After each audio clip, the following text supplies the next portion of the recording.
آج سندھ کے اندر دیکھیں کہ بی ایچ او جو پرائیویٹ اس کو دیے جا رہے ہیں, پنجاب کے اندر B H O R H C جو ہے یہ پرائیویٹائز کیے جا رہے ہیں, پرائیویٹ لوگوں کو دیے جا رہے ہیں.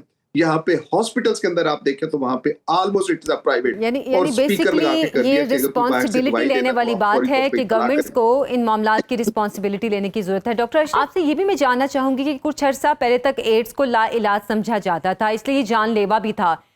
کیا اب اس کا علاج دریافت ہو چکا ہے یا ابھی بھی یہ جان لیوا ہے؟ دیکھیں ہمارے ہاں یہ بڑا آسان ہوتا ہے جان لیوا.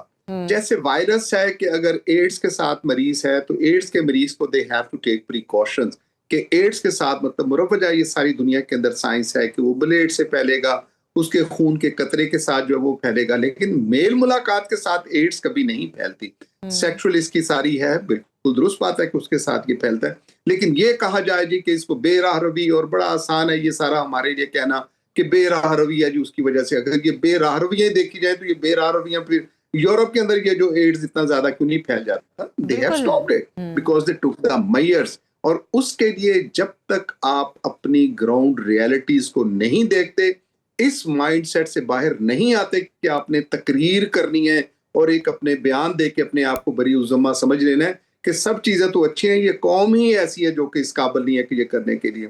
میری رائے کے اندر, میں اس کو ناقص رائے قطعی طور پہ نہیں کہہ رہا, کہ جب تک یہ اپنی اخلاقی, سماجی اور منصبی ذمہ داریاں, میں ایز اے ڈاکٹر, معلم ایز اے معلم, بڑھانے والا جو مسجد کا امام ہے وہ, گرجے میں بیٹھا ہوا پادری, اور اسی طرح سے جب تک بیوروکریسی اور وزیر اور اسی طرح سے وزراء اعلیٰ اور وزیر اعظم اپنی ذمہ داریاں نہیں سمجھتے, یہ ساری کی ساری ایسے بیانات کی حد تک ہیں. اور اس کی بنیاد, again I repeat, which is the reflection, true reflection of our concerns, کہ ہم صحت میں اپنے جو بجٹ وہ کتنا رکھتے ہیں. That is the reflection and the attitude. تعلیم کے لیے کتنا بجٹ ہے اور ہیلتھ کے لیے بجٹ کتنا ہم رکھتے ہیں, وہ آپ مجھ سے بہتر جانتے ہیں, اور یہ اکابرین تو ہم دونوں سے بہتر جانتے ہیں کہ ان کے کنسرنز کیا اور کتنے انہوں نے بجٹ رکھے ہوئے ہیں صحت کی خاطر. اور اس کو کنٹرول کرنے کے لیے یہ مطلب آئی مین کہ آپ کی مہربانی, آپ ہمیشہ پروگرام کرتے ہو, لوگوں کی اویئرنیس دینے کے لیے کرتے ہیں, حکومت کو یہ مطلب تنبیہ کرنے کی خاطر ایسے صحت مند سارے پروگرام کرتے ہو, ایک پرائم ٹائم اپنا دیتے ہو. لیکن یہ جو حکومت ہے بدقسمتی سے, وہ اس کے ساتھ مجھے قطعی طور پہ کوئی کنسرن نہیں نظر آتا. اور یہ میں ذمہ داری کے ساتھ یہ بات کر رہا ہوں, اور اس کی بنیاد صرف اور صرف ایک ہی ہے, that is the allocation of funds, کہ ہم فنڈز اپنے کتنے رکھتے ہیں صحت کے لیے, اور پھر ہم کہیں گے کہ کوئی نہ کوئی. باقی معاشرے کو کہنا, تہذیب کو کہنا, مذہب کو اندر لے آنا کہ دیکھیں جی ہمارا فلانا مذہب ہے, ہمارا فلانا چیزیں ہیں, میں سمجھتا ہوں اگر یہ ضروری غیر ضروری نہیں ہے تو ان کا کوئی عمل دخل بھی ایسا نہیں ہوتا. آپ ریاستوں کے ساتھ دیکھیں, یہ جو ہماری دوسری ریاستیں ہیں جہاں پہ اسلام اور ساری چیزیں وہاں موجود ہیں, civilization is over there. It means کہ یہ جو civic sense اور شعور جو ہے, شعور کے ساتھ اس کا سب سے زیادہ کردار ہے, اور اس کو کردار کو پورا کرنے کے لیے, اس کو اویئرنیس دینے کے لیے, that is the government which has to play its role.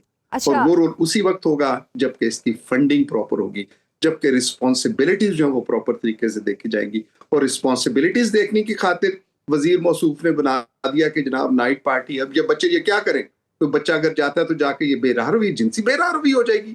ایک مطلب دے کیا ہم بچوں کو لینے ہیں, کیا گراؤنڈز ہمارے کو اچھے بن رہے ہیں, کیا اسکول کے اندر ہمارے اسکول اچھے ہیں, یہ کوٹھیوں کے اندر چھوٹے چھوٹے اسکول جو کھولے ہوئے, یہ جو چھتیں گر رہی ہیں یہاں پہ آ کر اسکولوں کو یہ ہم دے رہے ہیں, اور پھر ایک بڑا آسانی سے ہم نے کہہ دیا جی شام کی ان کی تو بے راہ روی ہے. میں سمجھتا ہوں یہ نہایت ہی غیر ذمہ دارانہ, اور if you allow me I would like to condemn it, کہ یہ کنڈیم کرنا چاہیے کہ یہ رویہ بالکل درست نہیں. اچھا ڈاکٹر صاحب, ہم اویئرنیس کے حوالے سے ظاہر ہے بات کر رہے ہیں, اور جیسے میں نے آپ سے پوچھا بھی کہ پاکستان میں اس وقت HIV کی جو پیشنٹس ہیں ان کی تعداد میں بھی زیادہ اضافہ ہو رہا ہے.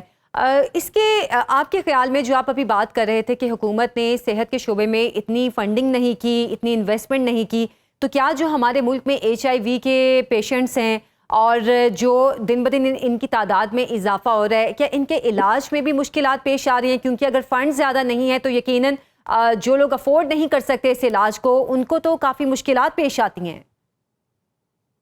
آپ بالکل درست کہہ رہی ہیں. یہ دیکھیں, یہ صرف اور صرف مطلب بیٹس کے لیے نہیں, آپ کو سن کے بڑی عجیب سا لگے گا, دل کے امراض آپ دیکھ لیجیے گا, اپینڈکس ایک سمپل سا ہوتا ہے, پیٹ کے درد ہوتا ہے. سرکاری ہسپتالوں کے اندر جا کے حالات تو دیکھیں کہ ان بیچارے مریضوں کے ساتھ کیا ہوتا ہے اور کیسے ہے.